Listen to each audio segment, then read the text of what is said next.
বন্ধুরা, আজকের আমার ভিডিওর বিষয়বস্তু হলো রঙ্গন গাছের বর্ষাকালীন পরিচর্যা। তোমাদের বাগানের রঙ্গন গাছে কি একেবারেই ফুল আসছে না, অথবা গাছের কি কোনো রকম কোনো বৃদ্ধি হচ্ছে না? আজকের ভিডিওতে দেখাবো সম্পূর্ণ জৈব পরিচর্যায় কিভাবে আমরা রঙ্গন গাছ থেকে প্রচুর পরিমাণে ফুল পেতে পারি, এবং খাবার প্রয়োগ করার সাথে থাকছে কয়েকটা টিপস, যে টিপসগুলো ফলো করলে আমাদের বাগানের রঙ্গন গাছে প্রচুর পরিমাণে ফুল আসবে। সমস্ত কিছু জানতে হলে আজকের ভিডিওটা সম্পূর্ণ দেখতে থাকো, একটু স্কিপ করো না বন্ধুরা। স্কিপ করলে কিন্তু অনেক কিছুই অজানা থেকে যাবে। নমস্কার, আমি লাবণী, আমার বাগানে তোমাদের সবাইকে জানাই স্বাগত। বন্ধুরা, রঙ্গন হলো একটি পার্মানেন্ট ফুলের গাছ। এই গাছ আমরা যদি একবার আমাদের বাগানে এনে প্রতিস্থাপন করতে পারি তাহলে কিন্তু আর কখনোই এই গাছ আমাদের বাগান ছেড়ে যায় না। তার কারণ এই গাছের ডাল থেকে প্রচুর পরিমাণে কিন্তু চারা তৈরি করা যায়, এবং এই গাছের পরিচর্যাও খুব সহজ। যদি জমিতে এই গাছ প্রতিস্থাপন করো তাহলে এই গাছের কোনো রকম কোনো পরিচর্যা করতে হয় না, কিন্তু যদি টবে প্রতিস্থাপন করো তাহলে প্রতি মাসে একবার খাবার প্রয়োগ করলেই এই গাছ থেকে কিন্তু তোমরা প্রচুর পরিমাণে ফুল পেতে পারো। প্রথমেই বলবো কয়েকটা টিপস নাম্বার 1, এই গাছ আমরা কখন প্রতিস্থাপন করব, অর্থাৎ এই গাছ প্রতিস্থাপন করার আদর্শ সময় কখন। রঙ্গন গাছ একটি গ্রীষ্ম এবং বর্ষাকালীন ফুলের গাছ। ফেব্রুয়ারি মাস থেকে সেপ্টেম্বর মাস পর্যন্ত এই গাছের চারা কিন্তু আমরা প্রতিস্থাপন করতে পারি। শীতকালে শুধুমাত্র এই গাছ ডরমেন্সিতে থাকে, তখন কোনো রকম কোনো ফুল আসে না এই গাছে। ফেব্রুয়ারি মাসে এই গাছের রিপোর্টিং করতে হয় এবং সামান্য পরিমাণ ডাল কাটাই ছাটাই করতে হয়। তারপরেই কিন্তু আবার এই গাছে নতুন করে ডাল আসতে থাকে, এবং সেই নতুন ডালে আসে প্রচুর পরিমাণে কুঁড়ি। টিপস নাম্বার 2, এই গাছকে আমরা কোথায় রাখবো? এটা একটা ফুল সানলাইটের গাছ, তাই এই গাছকে আমাদেরকে ফুল সানলাইটে রাখতে হবে। তবে দুপুরের প্রচণ্ড তাপমাত্রায় না রাখাই ভালো। প্রচণ্ড তাপমাত্রায় রাখলে কিন্তু এই গাছের পাতা পুড়ে যাওয়ার সম্ভাবনা থাকে, এবং গাছের যে নতুন কুঁড়ি আসে সেই কুঁড়িও কিন্তু পুড়ে যায়।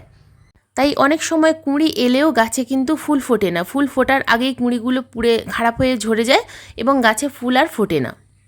টিপস নাম্বার 3, এই গাছের ডাল থেকে কিন্তু আমরা প্রচুর পরিমাণে চারা গাছ তৈরি করতে পারি। দেখো, এখানে আমি একটা ছোট্ট সাইজের ডাল, একটা ব্রাউন কালারের ডালকে আমি একটা বালির মধ্যে প্রতিস্থাপন করে রেখেছি। এই গাছের ডাল থেকে কিন্তু খুব সহজেই চারা তৈরি হয়। আমি এই গাছের ডাল থেকে অনেক চারা তৈরি করেছি আগে। তো সামনেই দেখতে পাচ্ছ একটা ছোট্ট ব্রাউন কালারের ডালকে আমি কেটে নিয়েছি এবং বালির মধ্যে প্রতিস্থাপন করে রেখেছি একটা ট্রান্সপারেন্ট গ্লাসের মধ্যে। তোমরা যে কোনো পাত্রের মধ্যে কিন্তু চারা গাছ তৈরি করতে পারো, তবে যে পাত্রের মধ্যেই তৈরি করো না কেন সেই পাত্রের নিচে যেন অবশ্যই 2-3টে হোল থাকে। বালির মধ্যে কখনোই যেন জল জমে না থাকে। বালি ময়েশ্চার থাকবে, কিন্তু বালির মধ্যে যেন জল জমে না থাকে, তাহলে কিন্তু ডালটা খারাপ হয়ে যাবে। এবং মাঝে মধ্যে ফাঙ্গিসাইড গোলা জল অথবা কাটিং এড পাউডার গোলা জল এই মিডিয়ার মধ্যে প্রয়োগ করবে, দেখবে খুব তাড়াতাড়ি রুট চলে আসবে। টিপস নাম্বার 4, জল কতটা পরিমাণ প্রয়োগ করব। এই গাছের মাটি কিন্তু সবসময় ময়েশ্চার থাকলে তবেই গাছে ভালোভাবে ফুল আসে এবং গাছের ভালো বৃদ্ধি হয়। তাই সব সময় আমরা প্রত্যেক মাসে একবার করে হলেও কম্পোস্ট, যে কোনো ধরনের কম্পোস্ট এই গাছে প্রয়োগ করতে হবে, তবেই কিন্তু এই গাছের পাতা সবুজ থাকবে এবং গাছে প্রচুর পরিমাণে কুঁড়ি আসবে। এবং কম্পোস্ট প্রয়োগ করার ফলে কিন্তু এই গাছের মাটি সব সময় ময়েশ্চার থাকবে। যদি নতুন চারা গাছ এনে প্রতিস্থাপন করতে চাও তাহলে তোমরা 50% গার্ডেন সয়েল, 30% কম্পোস্ট এবং 20% কোকোপিট মিশিয়ে এই গাছের চারা কিন্তু প্রতিস্থাপন করে দিতে পারো। এই সময় কিন্তু নার্সারিতে প্রচুর পরিমাণে চারা পাওয়া যায়। এবার আসি এই গাছে খাবারের কথায়। এই গাছে এখন কুঁড়ি আসছে ধীরে ধীরে, এবং গাছে আমাদেরকে খাবার প্রয়োগ করতে হবে। কোন ধরনের খাবার আমরা এই সময় প্রয়োগ করব? সম্পূর্ণ জৈব খাবার প্রয়োগ করেই কিন্তু রঙ্গন গাছ থেকে আমি প্রত্যেকবার প্রচুর পরিমাণে ফুল পাই। তো আবারও দেখো কুঁড়িতে কিন্তু গাছ ভরে গেছে। তো এই জুন মাসের শেষে অথবা জুলাই মাসের প্রথমে আমরা কি খাবার প্রয়োগ করব? বর্ষার আগে একটা মিশ্র জৈব খাবার আমাদেরকে অবশ্যই প্রয়োগ করতে হবে, তবে কিন্তু আমাদের গাছ ভালো থাকবে। তো দেখো বন্ধুরা, প্রথমেই আমি কি খাবার এখানে নিয়েছি। আমি এখানে 2টো রঙ্গন গাছের জন্য খাবার প্রস্তুত করছি। 2টো রঙ্গন গাছই কিন্তু 8 ইঞ্চি টবে রয়েছে। তো 8 ইঞ্চি বা 10 ইঞ্চি টবের জন্য কিন্তু এই খাবারটাই তোমরা নেবে। প্রথমে নিয়েছি 2 চামচ পরিমাণ হাড়ের গুঁড়ো, 2 চামচ পরিমাণ নিয়েছি নিমখোল, 6 চামচ পরিমাণ নিয়েছি আমি কলার খোসার গুঁড়ো। তো কলার খোসার গুঁড়োর পরিবর্তে তোমরা কিন্তু এখানে কলার খোসাকে ভালোভাবে টুকরো করে ছোট ছোট টুকরো করে নিয়ে রোদ্দুরে শুকনো করে নিতে পারো। তো একটা টবে 2 মুঠো করে কলার খোসার কুচিও প্রয়োগ করতে পারো। তো 6 চামচ পরিমাণ আমি এখানে নিয়েছি কলার খোসার গুঁড়ো, 2 চামচ পরিমাণ শিংকুচি, 1 চামচ পরিমাণ নিয়েছি আমি এখানে জিয়ার দানা গাছের বায়োজাইম, থাকলে নেবে, না থাকলে নেওয়ার প্রয়োজন নেই। 2 চামচ পরিমাণ নিয়েছি এখানে আমি বায়োভিটা এক্স সিউইড গ্র্যানুয়েলস, আর নিয়েছি আমি 200 গ্রাম পরিমাণ কম্পোস্ট।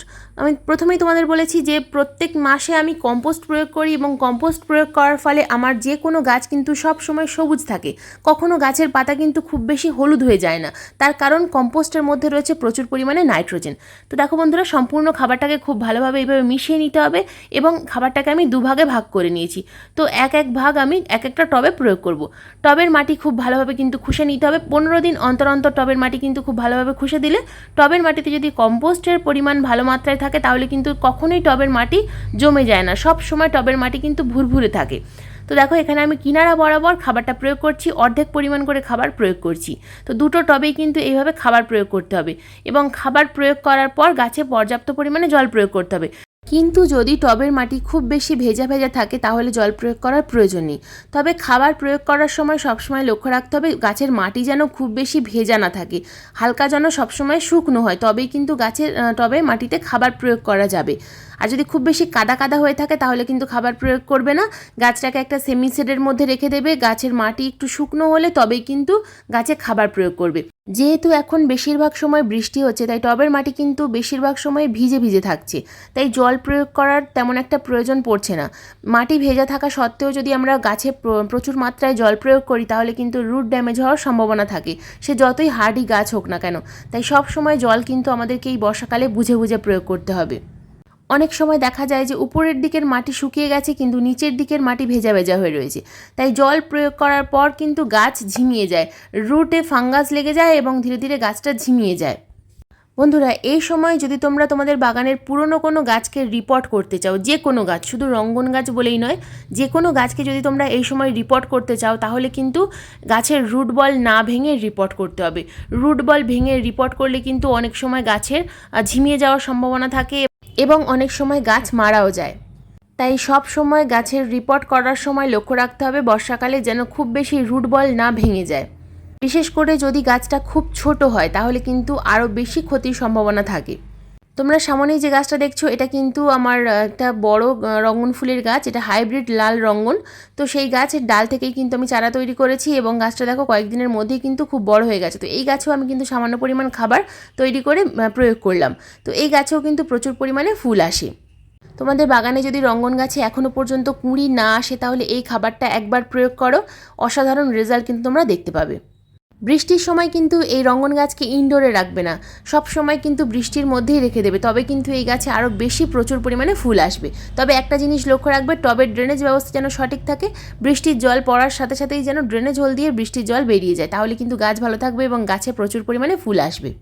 এবার আসি রোগ পোকার কথায়। রোগ পোকা এই গাছে খুব একটা দেখা যায় না, তবে তোমরা কিন্তু প্রত্যেক মাসে 2 বার করে নিম অয়েল এই গাছে স্প্রে করতে পারো। 1 চামচ নিম অয়েল এবং 1 চামচ শ্যাম্পু অথবা হ্যান্ড ওয়াশ গুলে খুব ভালোভাবে গাছের পাতায় স্প্রে করে দেবে, কুঁড়িতে পাতায়। তো দেখবে গাছের কোনো রকম কোনো সমস্যা হবে না, কোনো রকম কোনো পোকার আক্রমণ হবে না, গাছে প্রচুর পরিমাণে ফুল আসবে। প্রথমেই বলেছি এই রঙ্গন গাছ একেবারে কম পরিচর্যার গাছ, কম পরিচর্যায় এই গাছে প্রচুর পরিমাণে ফুল আসে। অতিরিক্ত পরিচর্যার কোনো রকম কোনো প্রয়োজন পড়ে না, সামান্য খাবার মাসে একবার প্রয়োগ করলেই এই গাছ থেকে কিন্তু তোমরা প্রচুর পরিমাণে ফুল পাবে। টবের গাছ যেহেতু, তাই মাসে একবার খাবার তো অবশ্যই প্রয়োগ করতে হবে। জমিতে গাছ থাকলে কোনো রকম কোনো খাবার প্রয়োগ করার প্রয়োজনই পড়ে না। বন্ধুরা, এই ছিল আজকের আমার রঙ্গন গাছের বর্ষাকালীন পরিচর্যার ভিডিও। জুন মাসের শেষে অথবা জুলাই মাসের প্রথমের দিকে এই খাবার তোমরা প্রয়োগ করো, গাছে কিন্তু অসাধারণ রেজাল্ট তোমরা দেখতে পাবে, প্রচুর পরিমাণে ফুল আসবে। আর যদি তোমাদের বাগানে রঙ্গন গাছ না থেকে থাকে তাহলে এই সময় রঙ্গন গাছের চারা প্রচুর পাওয়া যায়, নিয়ে এসো। বিভিন্ন কালারের এবং বিভিন্ন ভ্যারাইটির রঙ্গন গাছ পাওয়া যায়। বন্ধুরা, আজকের ভিডিও কেমন লাগলো অবশ্যই কমেন্ট করে জানাবে। যদি কোনো রকম কোনো প্রশ্ন থাকলে অবশ্যই কমেন্ট বক্সে কমেন্ট করবে, আমি যথাযথ উত্তর দেওয়ার চেষ্টা করব। আজকের ভিডিওটা যদি ভালো লেগে থাকে তাহলে একটা লাইক করো, শেয়ার করো এবং চ্যানেলে নতুন বন্ধু হয়ে থাকলে চ্যানেলটাকে সাবস্ক্রাইব করে পাশে বেল আইকনটা প্রেস করে দিও। আজকের ভিডিওটা সম্পূর্ণ মনোযোগ দিয়ে দেখার জন্য তোমাদের সবাইকে জানাই অসংখ্য অসংখ্য ধন্যবাদ।